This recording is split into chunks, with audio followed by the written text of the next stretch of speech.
In leaving the European Union, as we are doing, we have a duty to ensure that the outcome we achieve works for the whole UK, including Northern Ireland. For all of us who care about our country, for all of us who want this union of nations to thrive, that duty goes to the heart of what it means to be a united kingdom and what it means to be a government. Our job is not to deal with Brexit in theory, but to make a success of it in practice for all of our people. And nowhere is the need for practical solutions more vital than here in Northern Ireland, the only place where the United Kingdom shares a land border with an EU member state that is also a co-signatory to the Belfast Agreement. I've said consistently that there can never be a hard border between Northern Ireland and Ireland. I said it in my letter triggering Article 50, in my speech at Mansion House and many times besides. During the referendum, both campaigns agreed that the border between Northern Ireland and Ireland must remain absolutely unchanged. Indeed, you only have to speak to businesses near the border, as I did yesterday, to see that the notion of a hard border is almost inconceivable. Thousands of people who cross and recross between the UK and Ireland in the normal course of their daily lives cannot be subject to a hard border as they go to work, visit a neighbour or go to the supermarket. Neither would it be feasible for firms whose supply and distribution chains span the border.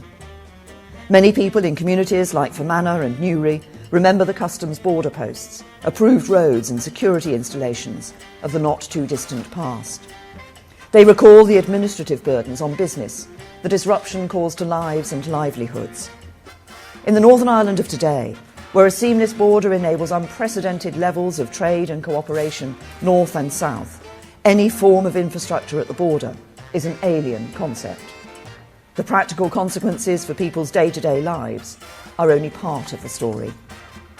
Because the seamless border is a foundation stone on which the Belfast Agreement rests, allowing for the just and equal treatment for the identity, ethos and aspirations of both communities.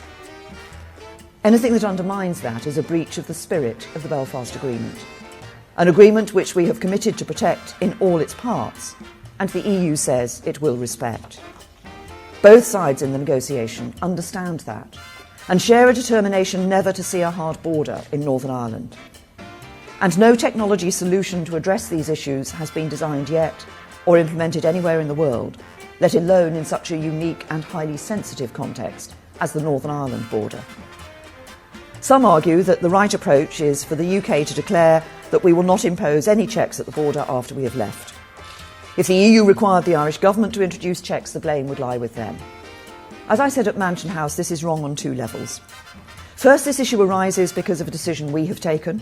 We can't solve it on our own, but nor can we wash our hands of any responsibility for it. So we must work together to solve it. Second, like any country sharing a land border with another nation, we have a duty to seek customs and regulatory relationships with each other to ensure borders work smoothly. And in Northern Ireland, that presents a particular challenge.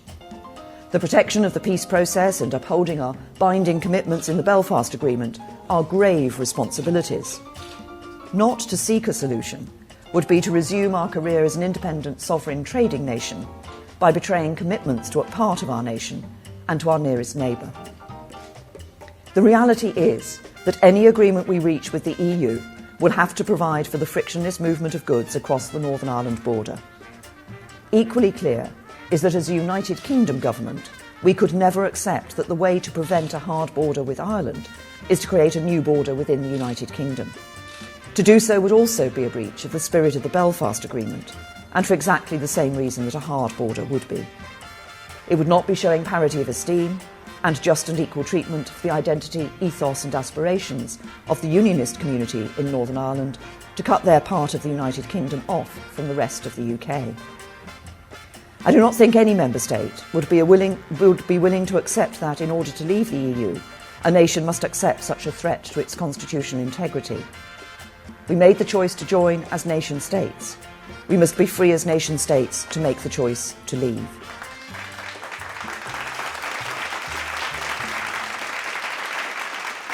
One, two, three, four. Clap, clap, clap.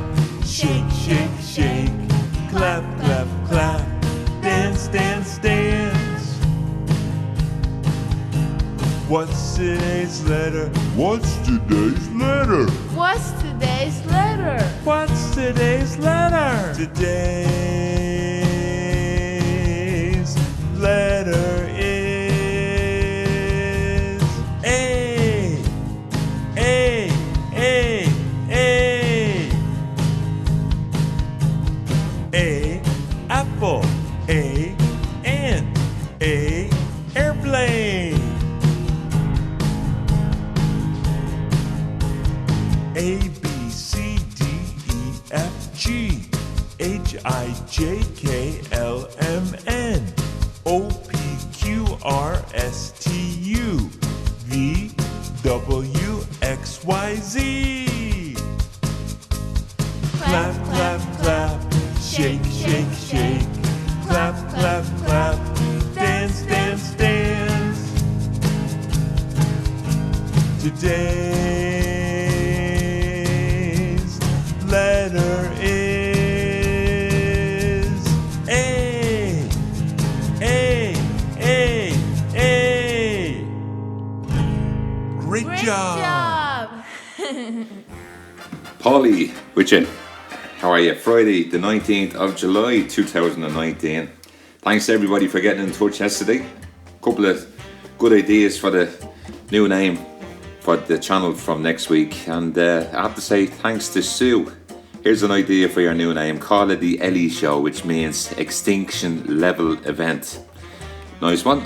Tristan, Real Events. And Polly TV. Polly TV. It's IE, Tristan. Go back to school on the spelling. It's Paulie, but good one. TV, REAP TV. You have to tell me what that is, Tristan. Raven, Paulie. Hey, from across the pond. My clan comes from County Donegal, and I was up there last week, up in Killybegs. We're in New Times, and thanks for that. Let me see what else. We got Jake. Maybe ICU TV. Make news true again. Thanks for the shout out. And I've missed these videos. I've been driving around for a while. Blah blah blah blah blah. Thanks very much. Gary. Hi Nibiru Ireland. How about ETN? End Times News, because it's the end times. Yeah, that's a good one. Raven. On temperature, check out sea temperatures over the west coast of Canada. The Bering Sea. Karen. Spurgeon. Hey Paul, long time no see. Thanks for the message. Dark Tower. Thanks for all your messages, Dark Tower. Good morning, Anja. And thanks to everyone for getting in touch. Paul Fenno. And man, I don't think a bit of blue you are seeing is even real. Chemtrails, 5G, the sky is going to be big projector screen for the big alien invasion. You know, a lot of people talk about that. And you know, at this stage I wouldn't be surprised what happens. But listen, I'm going to keep up the videos. Today is just a blanket of grey cloud. I'll probably put that up now. I'll go out at the back of the house and just show you. There's nothing to show. This blanket of grey is it's just not right at the end of the day. This is the fourth day we've had it. I was up in Northern Ireland, Belfast yesterday, all the way down, little bits of blue scattered here and there. This for the 19th of July is unbelievable, tell you the truth, considering that everywhere else you look technically is heat waves, and people are being born left, right and centre except Ireland. So yesterday I called the video climate change. It doesn't actually affect Ireland because they don't have to spray any part of the sky today because we've got this blanket of grey, which is mad. Now listen, I'll be back on Monday, or I might do a video tomorrow. I'll see what happens. I have to go back up to Belfast again tomorrow. So busy for the weekend, but much appreciated for everybody for getting in touch. You can see the numbers, you can see the censorship at the end of the day. So while I'm being censored, I'll take my hat off to a girl called Gemma O'Doherty. Congratulations, Gemma. You're an inspiration to the whole of Ireland, and our friends in YT and Goo Goo shut you down and took down your 2 channels. They're doing that with everybody at the end of the day. So for 63 viewers, Goo Goo is an absolute disgrace. And another good guy in the UK, Tommy Robinson, comes out and speaks the truth as well. But we're far right then. activists, that's what they call people that speak about the truth. Anyway, I'll be pumping out the truth now because I'm 110% charged. Paulie's back, everybody. And don't forget, from next Monday, I'm going to have a new fresh outlook, new fresh view. You're still going to have the old scumbags censoring the videos, but that's just the way it goes. In the meantime, enjoy your Friday, and if you're in Ireland, good luck looking for the sun. If anybody finds it, give us a shout. And by the way, the email is open up again. Keep it short, keep it sweet. If you have anything that you'd like to send me on photograph, it's nibiruireland@gmail.com.